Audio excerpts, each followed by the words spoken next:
Ngày cưới của Lý Bằng là ngày 14 tháng 7 dương lịch. Nhằm ngày 25 tháng 5 âm lịch, Võ Tổng đưa cả nhà trước 3 ngày đến nhà cha vợ lo việc. Ây dô, Hồng Mai và Kim Liên cũng đến rồi. Lương Sơn Bạc các người năm nay làm ăn phát đạt rồi. Võ Tổng, nghe nói là cậu dẫn mọi người trồng dưa hấu, trồng rau kiếm tiền.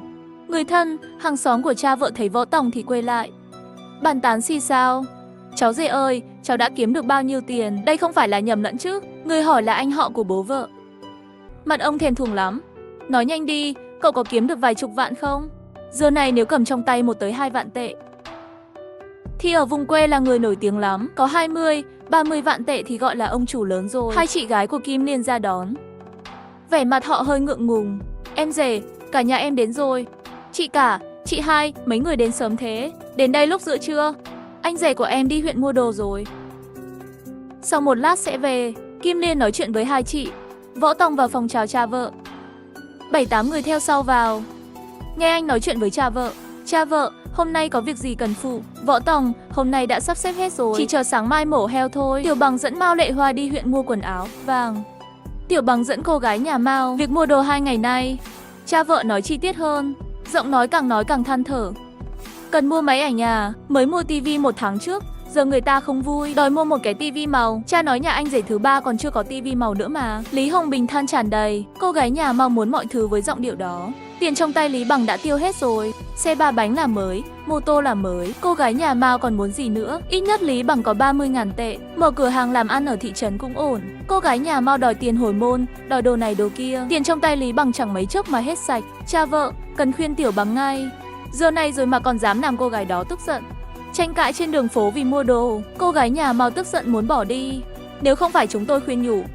Hai người họ chia tay nhau trên đường phố. Anh rể lớn vừa mua rau về từ thị trấn, hối hả tìm cha vợ.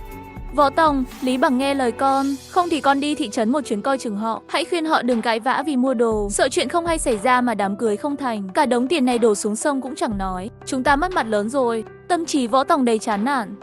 Đi cùng họ mua đồ cưới cũng phải làm trung gian khi họ cãi vã sao? Cha vợ, để con hỏi ý Liên thế nào đã. Hai người họ có vấn đề rồi, bây giờ còn cãi vã gì nữa? Chính xác đó, anh nghĩ cả Lý Bằng lẫn Mao Lệ Hoa đều có vấn đề. Vì thế mới cãi nhau. Em trai tôi lại đáng đánh. Vợ à, cũng bình thường thôi. Thủ tục càng rườm rà, mâu thuẫn càng nhiều, càng dễ cãi nhau. Rồi chia tay, nhiều lúc là vậy. Kim Liên nghe ra được. Thằng chồng trong lòng mong họ cãi vã chia tay. Anh có phải mong họ chia tay không? Anh nói thật đi. À, ánh mắt này nhìn chồng có ý nghĩa gì vậy? Anh có mong họ cãi vã chia tay đâu.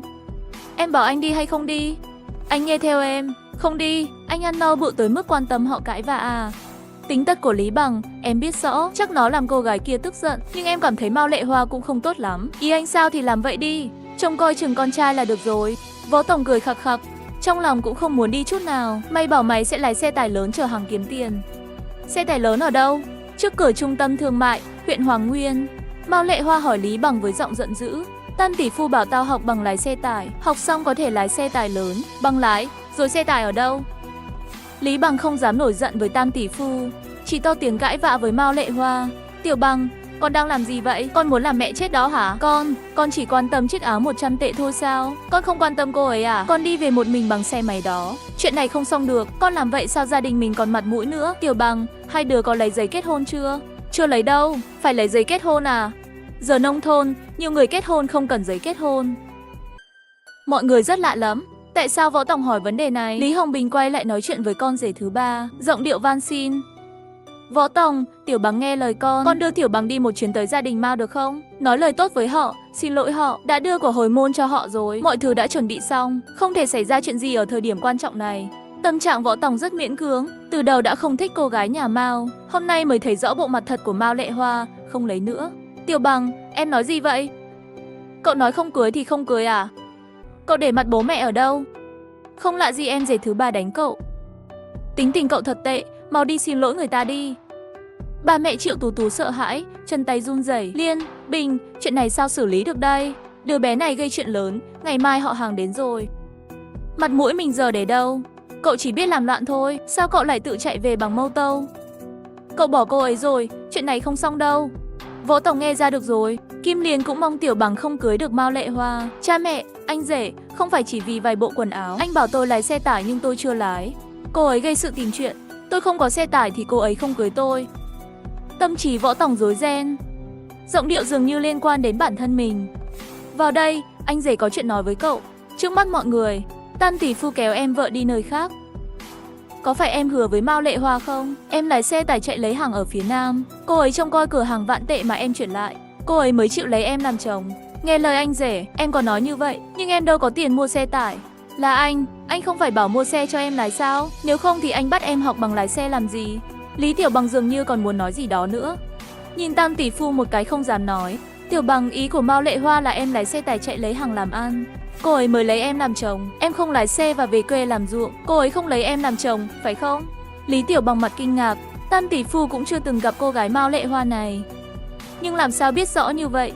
Ý cô ấy nói ra và nói vào đều như vậy. Quên đi, em cũng không kết hôn nữa.